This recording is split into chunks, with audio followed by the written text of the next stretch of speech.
I ate a flower from my work and woke up, 3 days later, covered in my own blood.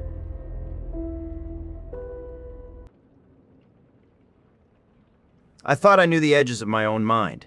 I'd pushed them with acid, with mushrooms, even with that gray, itchy nightmare people chase with handfuls of Benadryl. I was an idiot. I thought I was exploring. I wasn't. I was just ringing a dinner bell in the dark, and something answered. That Benadryl trip was hell. A state of terrified, skin-crawling confusion. But it was a flicker in a dark room compared to the biblical, soul-scouring bonfire of Datura. That wasn't a trip. It was an eviction. My mind was gone, and something else moved in to work the controls. This stuff isn't a hallucinogen. It's a deliriant. You don't see fractals and breathing walls. You see things that are absolutely 100% real. Until you wake up in a hospital bed caked in dried blood and piss, with a crowd of doctors staring at you like a bomb that might still go off.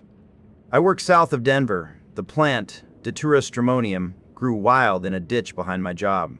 Thorn apples, they call them. Little spiky bastards. I harvested a pod thinking I knew what I was doing. I measured out what I thought was 30 or 40 seeds to brew into a tea. Then, in a moment of pure cosmic stupidity, I scraped the entire pod into the simmering water and muttered, "Fuck it." It was the single worst decision of my life. The tea tasted like rot. Bitter, earthy, and so thick it coated my tongue. I choked it down hot, alone in my apartment. The clock on the microwave said 1:40 a.m. For the first hour, nothing. Then, a weird fog rolled in. Not a high. A deep, fundamental confusion. I couldn't grasp what was happening. My brain kept short-circuiting, unable to connect the cause, the tea, with the effect, the slow unraveling of my reality. I just knew something was profoundly wrong. By 2:30, I was gone. The things I remember now don't come back like a story. They're more like shrapnel I'm still digging out of my skull. Flashes, nightmares, the feeling of trying to hold on to a dream as it dissolves into mist. This is what I can piece together. The skittering, I was on the floor.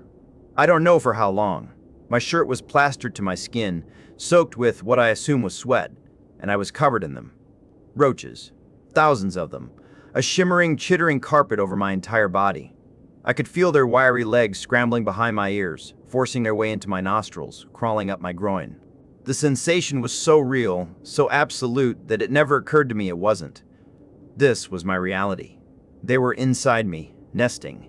I grabbed a steak knife from the block on my counter. I remember the cold weight of it. I had to let them out.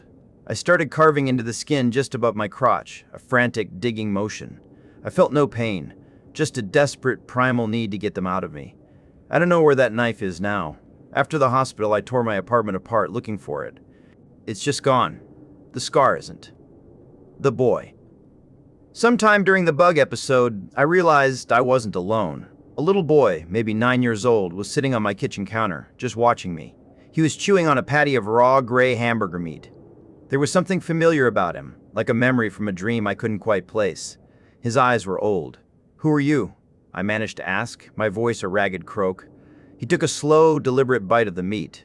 Juice dripped down his chin. "You invited me," he said. Then he hopped off the counter and just ran at the wall. He didn't crash into it. He phased through it, dissolving like smoke. The piss that instantly soaked my jeans was hot. The feeling of the bugs, the skittering under my skin, intensified tenfold. Noah. I remember holding her hand. My girlfriend, Noah. At least, I was certain it was her.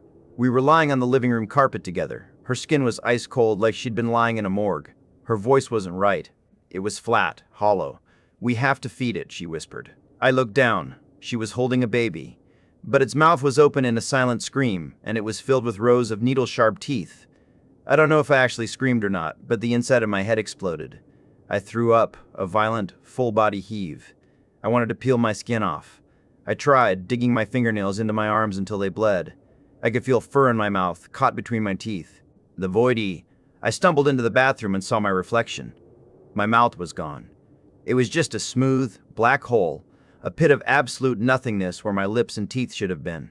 I tried to scream again, a raw, silent agony, but the void just stretched. My reflection, though, it still had a mouth, and it tilted its head, watching me, and smiled a wide, predatory grin.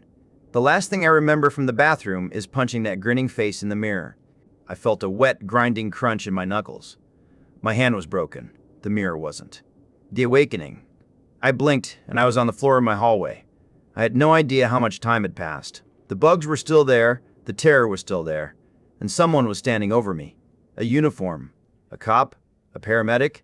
His face kept shifting, melting. He tried to hold me down, and a pure animal rage surged through me. I was freezing. My clothes were drenched in stale sweat and urine. The walls of the hallway were smeared with blood. There was blood packed under my fingernails. And lying next to me on the carpet was a dead crow, its chest torn open. I have no memory of it, but I think I must have brought it in from outside. I don't know what I did to it. I think I blacked out again after that. The paramedics told me later a neighbor called 911. They saw me in the front yard, completely naked, trying to claw my way into the old oak tree on the lawn. They said I was screaming, my voice raw and broken.